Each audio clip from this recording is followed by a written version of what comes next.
আমাদের সব সময় আমাদের বাণীটাকে তাকত বানাতে হবে। এমন তাকত বানাতে হবে যে তুমি তোমার শব্দ কি প্রয়োগ করছো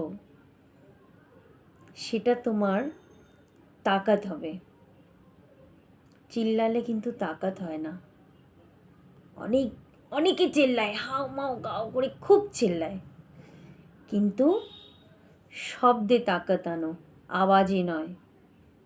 সব সময় মনে করবে যখন ফসল হয় না তখন বৃষ্টিতে হয়, কিন্তু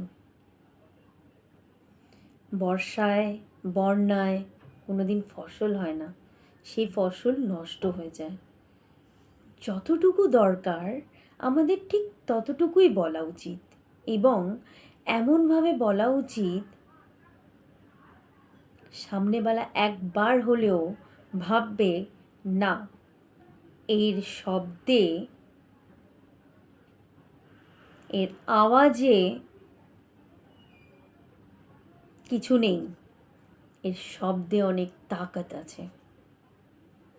এমন কিছু ওয়ার্ড বলো যে তোমার তাকত হয়ে উঠবে, চিল্লিয়ে নয়। চিল্লানোটাকে ঝগড়া করা বলে।